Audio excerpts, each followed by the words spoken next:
Hi everyone, কেমন আছেন সবাই?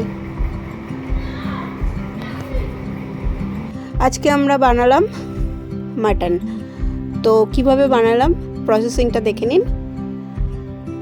দারুণ জুসি হয়েছিল কিন্তু, আর খুব সফট হয়েছিল, খেতেও দুর্দান্ত হয়েছিল। তো এখানে আমরা 1 কেজি মতো মাটন নিয়ে নিয়েছি। রেয়াজি মাটন ছিল। তো এটাকে আমরা আগে ম্যারিনেট করে নেব 4 চামচ মতো টক দই দিয়ে, আর গোলমরিচ এবং পরিমাণ মতো লবণ। এটাকে দিয়ে ভালো করে চটকে মটকে মেখে ফেলুন। একটু ভালোবাসা দিয়েও মাখবেন, তাহলে কিন্তু টেস্টটা আরও বাড়বে। ঠিক এরকম হবে দেখতে। মেখে মুখে রেখে দিন ফ্রিজে আধ ঘন্টা মতো। এরপরে মশলা বানিয়ে নিন। রসুন, আদা এবং তার সঙ্গে পরিমাণ মতো লঙ্কা, মানে যে যেমন ঝাল খাবেন সেই অনুযায়ী।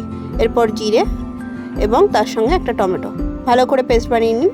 এরপরে কড়াইতে সর্ষের তেল গরম হয়ে গেলে তার মধ্যে বেশ পরিমাণ তেল দিয়ে দেবেন। মাটনে কিন্তু তেলের কিপটামো করলে চলবে না। এরপরে আজকে আমি আলুর সঙ্গে সঙ্গে কয়েকটা পেঁপে দিয়েছি। পেঁপে দিয়ে মাটনের ঝোল বেশ ভালোই হয় কিন্তু খেতে।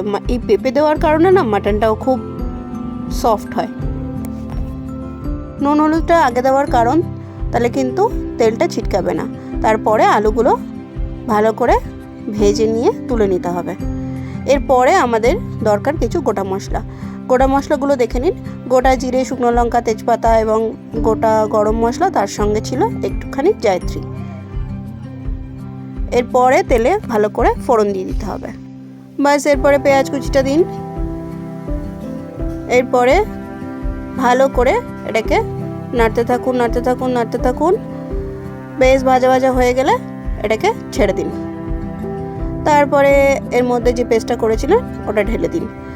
এরপরে ভালো করে মিশিয়ে তার মধ্যে একটুখানি হলুদ গুঁড়ো এবং কাশ্মীরি লঙ্কার গুঁড়ো, তার মধ্যে অল্প একটু চিনি দেবেন, কারণ তাহলে কিন্তু কালারটা ভালো আসবে টেস্টের সঙ্গে সঙ্গে।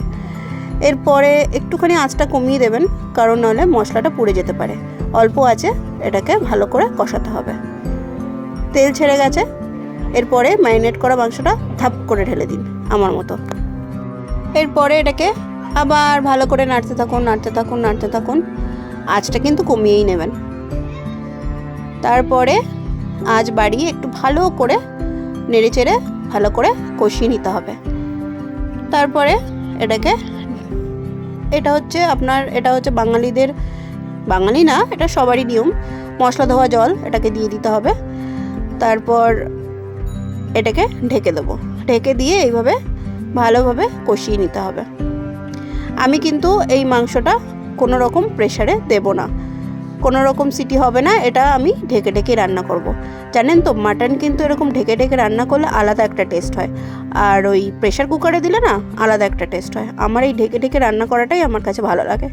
এরপর ভালো করে কষিয়ে একটু তার মধ্যে আলু আর পেঁপেগুলো দিয়ে দিলাম। আলু আর পেঁপেগুলো এখন দেওয়ার কারণ হচ্ছে, না হলে এগুলো শক্ত থেকে যাবে। আবার এগুলো দিয়ে আবার ঢেকে দিলাম, ভালো করে নাড়িয়ে বেশ ভালো করে আবার কষাতে হবে তুলে।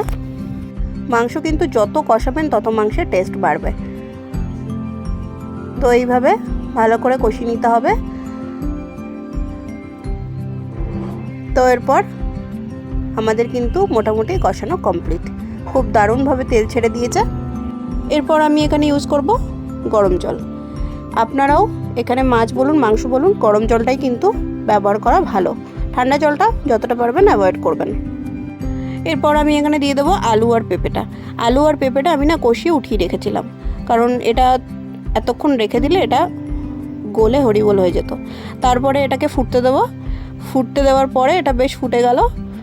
ফোটার পরে এটা উপর থেকে আমি গরম মশলা ছড়িয়ে দিলাম। বাস, আমাদের রেডি ঝাল ঝাল আলু পেঁপে দিয়ে মাটনের ঝোল। দেখতে পাচ্ছেন তো কালারটা আর টেক্সচারটা কি দারুণ এসছে। খেতেও কিন্তু দুর্দান্ত হয়েছিল। আমার বাবাও একটু টেস্ট করছে, আপনাদের দেখালাম বাবার রিয়াকশানটা। অবশ্যই আপনারা বাড়িতে বানাবেন, দারুণ কিন্তু হয়েছিল খেতে। ভিডিওটা যদি ভালো লাগে ফলো করে পাশে থাকবেন। টাটা, দেখা হচ্ছে নেক্সট ভিডিওয়।